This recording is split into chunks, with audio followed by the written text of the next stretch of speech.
Assalamualaikum warahmatullahi wabarakatuh. Perkenalkan, nama saya Lydia Yuni dengan NIM 2004-2024 dari Program Studi Ilmu Administrasi Negara. Pada kali ini saya akan mempresentasikan tugas pertemuan ke-6 mata kuliah Perencanaan Pembangunan.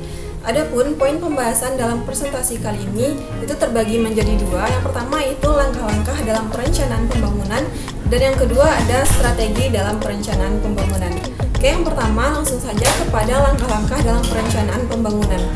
Menurut Undang-Undang Nomor 25 Tahun 2004 tentang Sistem Perencanaan Pembangunan, ditetapkan bahwasanya tahapan atau langkah-langkah dalam perencanaan pembangunan itu meliputi 4 poin. Yang pertama itu adanya kegiatan penyusunan rencana, yang kedua kegiatan penetapan rencana, yang ketiga pengendalian pelaksanaan rencana, dan yang terakhir itu adanya evaluasi dan pelaksanaan rencana. Nah, selanjutnya kita akan bahas yang pertama yaitu dari segi penyusunan dan penetapan rencana.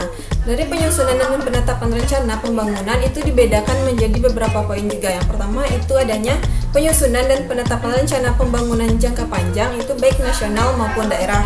Yang kedua, penyusunan dan penetapan rencana pembangunan jangka menengah baik itu nasional maupun daerah. Dan yang terakhir adanya penyusunan dan penetapan rencana pembangunan tahunan itu baik nasional maupun daerah. Nah, selanjutnya itu dari segi pengendalian dan evaluasi perencanaan pembangunan. Pengendalian dan evaluasi perencanaan pembangunan itu diatur dalam ketentuan pasal 28 sampai pasal 30 Undang-Undang Nomor 25 Tahun 2004 tentang Sistem Perencanaan Pembangunan Nasional dengan ketentuan sebagai berikut. Yang pertama, itu adanya pengendalian pelaksanaan rencana pembangunan yang dilakukan oleh masing-masing pimpinan kementerian atau lembaga ataupun satuan kerja dari perangkat daerah. Yang kedua, menteri atau kepala Bapeda menghimpun dan menganalisis hasil pemantauan pelaksanaan rencana pembangunan dari masing-masing pimpinan kementerian, lembaga atau satuan kerja perangkat daerah sesuai dengan tugas dan kewenangannya. Yang ketiga, pimpinan kementerian atau lembaga melakukan evaluasi kinerja pelaksanaan rencana pembangunan kementerian atau lembaga periode sebelumnya. Nah, yang keempat, kepala satuan kerja perangkat daerah melakukan evaluasi kinerja pelaksanaan rencana pembangunan satuan kerja perangkat daerah periode sebelumnya. Nah, selanjutnya, menteri atau kepala Bapeda itu menyusun evaluasi rencana pembangunan berdasarkan hasil evaluasi pimpinan kementerian atau lembaga sebagaimana yang dimaksudkan pada poin ketiga, dan yang evaluasi satuan kerja perangkat daerah sebagaimana yang telah dimaksud dari poin keempat. Nah, yang terakhir itu hasil evaluasi yang dimaksud dalam poin ketiga itu menjadi bahan penyusunan rencana pembangunan nasional atau daerah untuk periode selanjutnya. Nah, yang selanjutnya itu poin kedua itu mengenai strategi dari perencanaan pembangunan. Untuk strategi dari perencanaan pembangunan ini itu ada 11 strategi. Yang pertama itu adanya pembangunan berkelanjutan. Strategi ini menekankan pentingnya mencapai keseimbangan antara pertumbuhan ekonomi, perlindungan lingkungan, dan keadilan sosial. Pembangunan harus memperhitungkan dampak terhadap lingkungan alam dan generasi mendatang.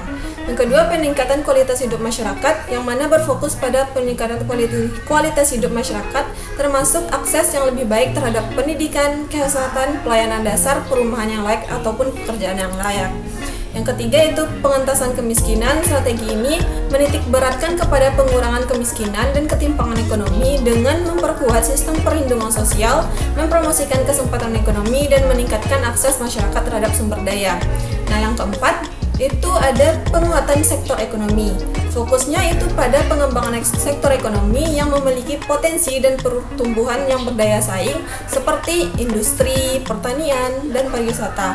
Ini juga melibatkan investasi dalam infrastruktur, teknologi, dan keterampilan. Selanjutnya, untuk strategi yang kelima itu ada pemberdayaan masyarakat dan partisipasi. Mendorong partisipasi aktif masyarakat dalam perencanaan, pengambilan keputusan, dan pelaksanaan pembangunan. Pemberdayaan masyarakat dapat meningkatkan akuntabilitas dan efektivitas pembangunan.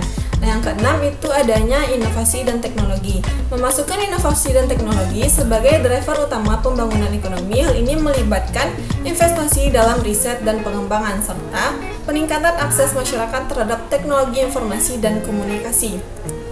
Nah, yang ketujuh itu adanya ketahanan terhadap perubahan iklim. Strategi ini mencakup upaya untuk mengurangi dampak perubahan iklim dan peningkatan ketahanan terhadap bencana alam. Ini juga termasuk pengurangan emisi gas rumah kaca dan adaptasi terhadap perubahan iklim. Yang kedelapan itu adanya kebijakan industri dan investasi, mendorong investasi dalam sektor-sektor strategis dan mendukung pertumbuhan industri untuk menciptakan lapangan kerja dan meningkatkan daya saing ekonomi. Selanjutnya untuk strategi yang ke-9 itu adanya kebijakan pendidikan dan pelatihan, menyediakan akses yang lebih baik untuk pendidikan yang berkualitas dan pelatihan keterampilan untuk peningkatan kapasitas manusia dan produktivitas tenaga kerja. Yang ke-10 itu adanya kebijakan luar negeri dan kerjasama internasional, mendorong kerjasama internasional dalam hal perdagangan, investasi maupun bantuan pembangunan untuk mendukung pembangunan nasional. Yang terakhir itu strategi dalam perencanaan pembangunan adalah pengelolaan sumber daya alam, di mana itu menerapkan kebijakan yang berkelanjutan dalam pengelolaan sumber daya alam termasuk pertanian, hutan, air, dan energi. Baik, sekianlah presentasi kita kali ini mengenai langkah-langkah dan strategi dalam perencanaan pembangunan. Sekian yang dapat saya sampaikan. Mohon maaf atas kesalahan dan kekurangan. Wassalamualaikum warahmatullahi